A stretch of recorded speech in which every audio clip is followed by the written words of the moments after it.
Another great day of learning from the Academia Gonzaga learning system. At this juncture, we will be focusing on the philosophy of biology, and our instructor's compass will tackle the topic Philosophy of Biology Epilogue. This is still Mentor Noy Gonzaga, and it's time to start the journey of learning.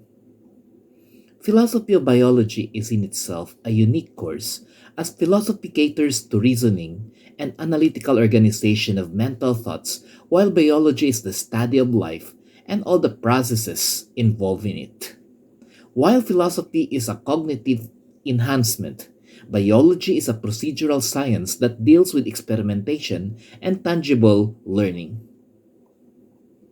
Now, philosophy of biology, in majority of its conceptualization, deals with the origin of life in all forms and levels. While it is tangibly and physically accepted that living things now are seen and experienced by humanity, of which their processes of maintaining and executing life seem to be a very explainable science, there seemed to be a great problem with the origin, development, and stability of life. The question where life started almost always divides science, and it ends up with two core group of thinking.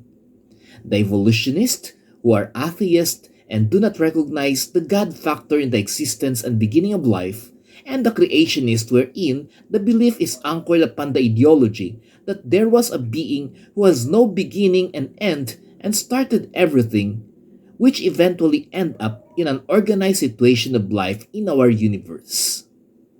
Until today, evolution still has to prove the great tree of life, which evolutionists believe will eventually compose their greatest evidence of evolution being the correct theory of life origin. However, as of the moment, discrepancies in illegible timetables, missing parts, and links of evidences hampers the progress of this evidence. Thus, for centuries making this proposed tree of life more of an imagination than a reality, and today it still is not a concrete evidence in science. Well, as the common dictum goes, unless there is correct and complete evidence, a theory or proposed happening is always presumed to be non existent or untrue. Well, moving on to creation, it is always a faith based theory that caters to the idea that God created the universe in six very organized and logical mannered days, and on the seventh day, God rested and made that day holy and sanctified it. Thus, today, it is not a coincidence that we have a 7-day week, of which 6 days are used for physical functions. That is Sunday to Friday, and on Saturday, we are expected to rest because that is the Sabbath. Sabbath means rest, not only physically, but also spiritually. This is where creationism and Sabbath or seventh day worship becomes a concrete truth. It is not doctrinally evident only, but logically through the complete and accurate angles of creation theory. Well, there are many other philosophical views of life that are still debated by the atheist and the theistic members of the biological society.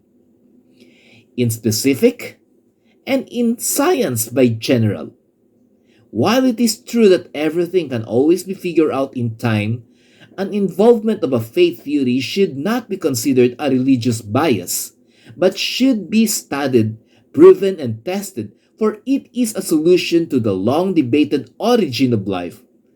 Well, if that is the solution, then the mere inclusion of faith in the equation will deprive humanity of a great truth in biology, and that truth will give better view and concrete solution to the question of the origin of life. Until today, the organization of nature, the systematic flow of the living system, and the adjustability of life are few of the great reasons why we cannot accept the fact that we were just a product of an insensible explosion. Why? Because explosion results to disorganization. Well, I haven't heard of an erupting volcano building great edifices. Mostly, it destroys them.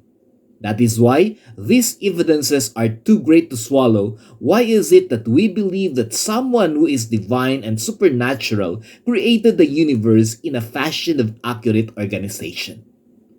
Well, your love for wisdom, that is philosophy, and your continuous study of life, that is biology, will always be the greatest reason why philosophy of biology as a course is very important and very necessary in the pursuit of knowing, understanding, and logically settling the greatest conflicts of life.